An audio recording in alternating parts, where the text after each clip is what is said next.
Be glad in the Lord and rejoice, you righteous, and shout for joy, all you upright in heart.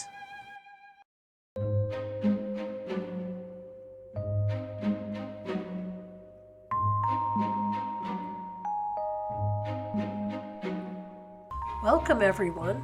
Today we decorate the kitchen in a Charles Dickens Victorian era. I found in my collection items that I hope will set the stage for this year's theme. I will be staging this side of the kitchen because the appliances don't fit the time period and would be distracting.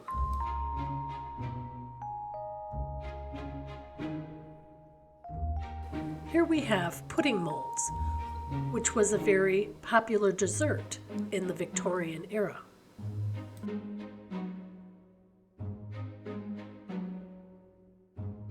This piece here was called a cheese or a butter keeper. There are kitchen tools that were used in that era. Some of the dishes are more modern, but I really did like these green and white dishes. They portray a story that Charles Dickens wrote, The Old Curiosity Shop.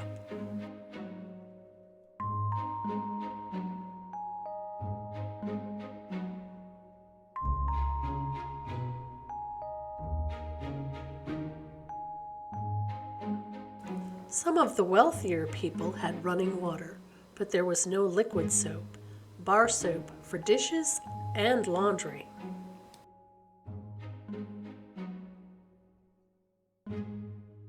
And to keep us warm in the kitchen, we'll use this old stove, but safely with Christmas lights. Let's start with the front door.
These are the baking and the cooking tools that I'll be using. This is used to sharpen knives with.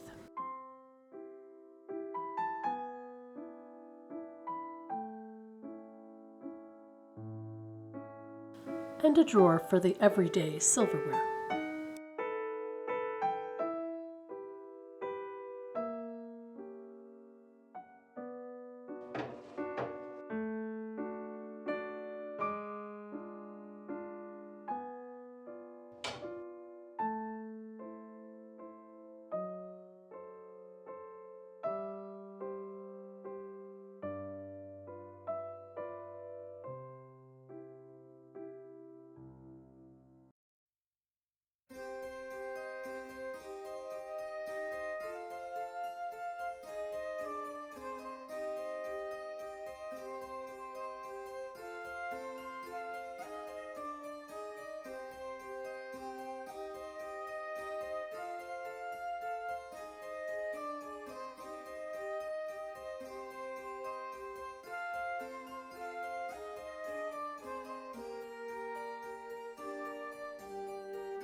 I went to the market earlier today. Let me show you what I got.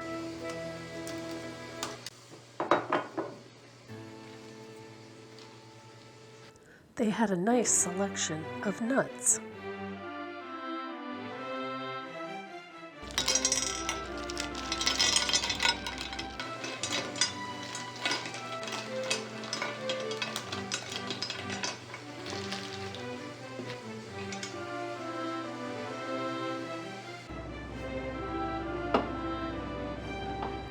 My good friend Beatrice stopped me on the way home and gave me this jam for Christmas.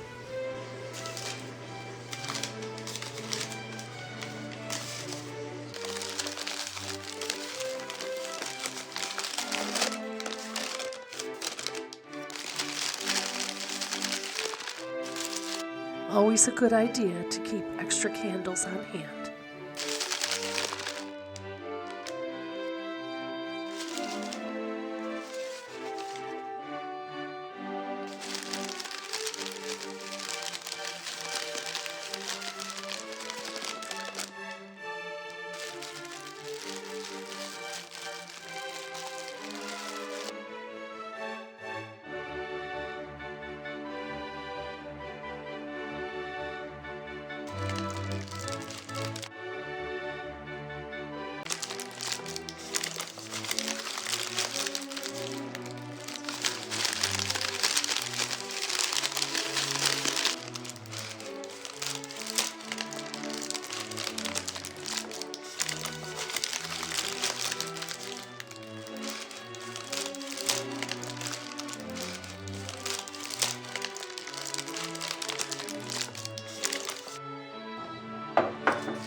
I also got oranges at the market.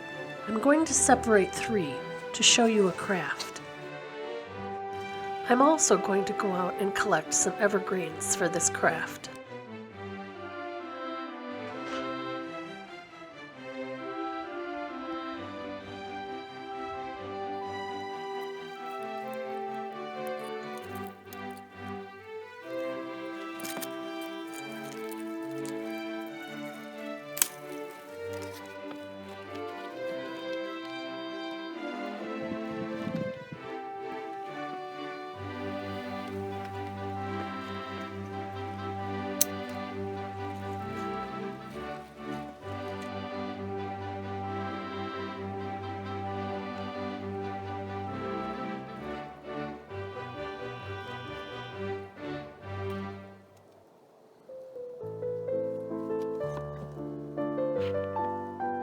Things you'll need for this craft: a nice platter of some sort, something to trim your evergreens with. I have here an awl for poking holes in the oranges, as many oranges as you'd like, and some cloves.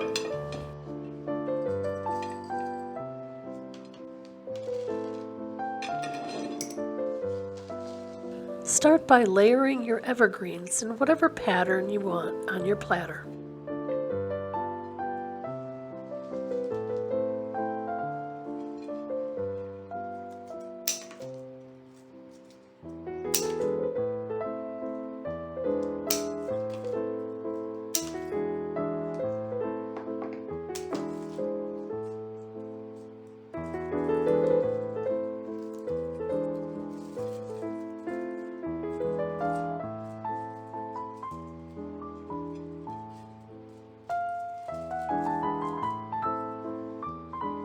I'm going to take the awl and puncture the skin of the orange, and then I'll take a clove and press it into the hole.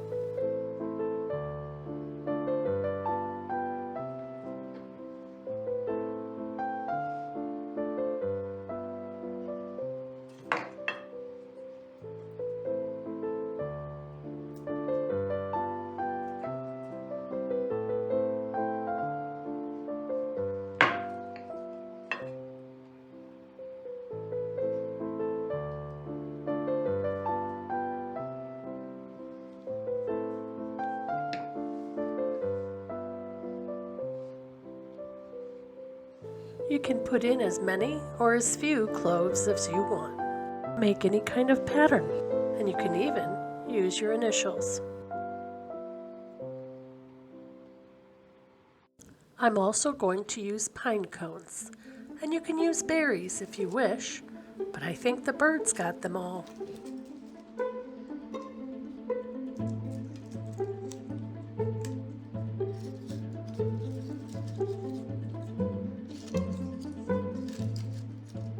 This will make the cottage smell like evergreen, citrus, and spicy cloves. A wonderful Christmas fragrance.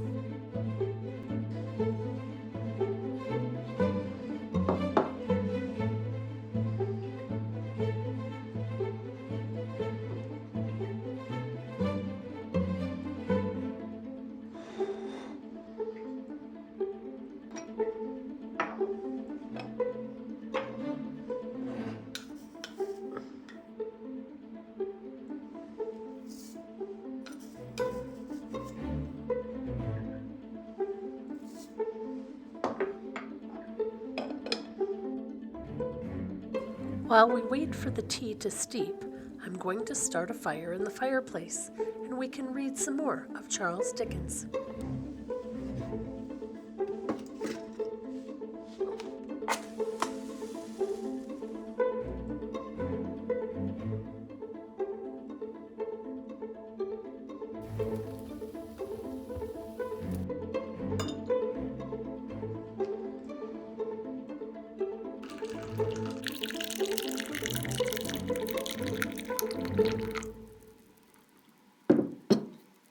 Grab a cup of tea and come sit by the fire as I read. Let's start where we left off last week. Two portly gentlemen stood with their hats off in Scrooge's office. They had books and papers in their hand, and they bowed to him. "Scrooge and Marley's, I believe," said one of the gentlemen, referring to his list. "Have I the pleasure of addressing Mr. Scrooge or Mr. Marley?" "Mr. Marley has been dead these 7 years," Scrooge replied. "He died 7 years ago this very night." "We have no doubt his liberality is well represented by his surviving partner," said the gentleman, presenting his credentials. It certainly was, for they had been two kindred spirits. At the ominous word liberality, Scrooge frowned and shook his head and handed the credentials back. "At this festive season of the year, Mr. Scrooge," said the gentleman, taking up a pen, "it is more than usually desirable that we would make some slight provision for the poor and destitute who suffer greatly at the present time. What shall I put you down for?" "Nothing," Scrooge replied. "You wish to be anonymous?" "I wish to be left alone," said Scrooge. "Since you asked me what I wished for, gentlemen, that is my answer. I don't make merry myself at Christmas, and I can't afford to make idle people merry. Good afternoon, gentlemen." With an ill will, Scrooge dismounted from his stool and tactfully admitted the fact to the expectant clerk in the tank, who instantly snuffed out his candle and put on his hat. "You'll want all day tomorrow, I suppose," said Scrooge. "If quite convenient, sir." "It's not convenient," said Scrooge, "and it's not fair. If I was to stop half a crown for it, you'd think you yourself ill-used." The clerk smiled faintly. "And yet," said Scrooge, "you don't think me ill-used when I pay a day's wages for no work?" The clerk observed that it was only once a year. "A poor excuse for picking a man's pocket every 25th of December," said Scrooge, buttoning his greatcoat to the chin. "But I suppose you must have the whole day. Be here all the earlier the next morning." The clerk promised that he would, and Scrooge walked out with a growl. Darkness is cheap, and Scrooge liked it. But before he shut the heavy door of his home, he walked through his rooms to see that all was right. The cellar door flew open with a booming sound, and then he heard the noise much louder on the floors below, then coming up the stairs, then coming straight towards his door, when without a pause it came through the heavy door and passed into the room before his eyes. Upon its coming in, the dying flame leaped up as though it cried, "I know him! Marley's ghost!" "How now?" said Scrooge, caustic and cold as ever. "What do you want with me?" "Who are you?" "Ask me who I was." "Who were you then?" said Scrooge, raising his voice. "In life, I was your partner, Jacob Marley." Can you sit down?" asked Scrooge, looking doubtfully at him. "I can." "Do it then." The ghost sat down on the opposite side of the fireplace, as if it was quite used to it. "You don't believe in me," observed the ghost. "I don't," said Scrooge. "What evidence would you have of my reality beyond that of your own senses?" "I don't know," said Scrooge. "Why do you doubt your senses?" "Because," said Scrooge, "a little thing affects them. A slight disorder of the stomach makes them cheats. You may be an undigested bit of beef, a blot of mustard, a crumb of cheese, a fragment of an undone potato. There's more gravy than of grave about you, whatever you are." The ghost sat perfectly motionless. At this point, the spirit raised a frightful cry and shook its chains with such a dismal and appalling noise. Scrooge fell upon his knees and clasped his hands before his face. "Mercy!" he said. "Dreadful aberration! Why do you trouble me?" "Man of the worldly mind," replied the ghost, "do you believe in me or not?" "I do," said Scrooge. "I must. But why do spirits walk the earth, and why do they come to me?" "It is required of every man," the ghost returned, "that the spirit within him should walk abroad among his fellow men, and travel far and wide. And if that spirit goes not forth in life, it is condemned to do so after death. It is doomed to wander through the world. Oh, woe is me, and witness what it cannot share, but might have shared on earth, and turned to happiness." "You are fettered," said Scrooge, trembling. "Tell me why." "I wear the chain I forged in life," replied the ghost. "I made it link by link, and yard by yard. I girded it on of my own free will, and of my own free will I wore it. Is its pattern strange to you?" Scrooge trembled more and more. "Jacob," he said imploringly, "old Jacob Marley, tell me more. Speak comfort to me, Jacob."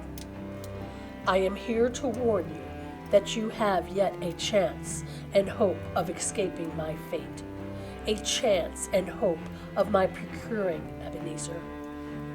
"You are always a good friend to me," said Scrooge.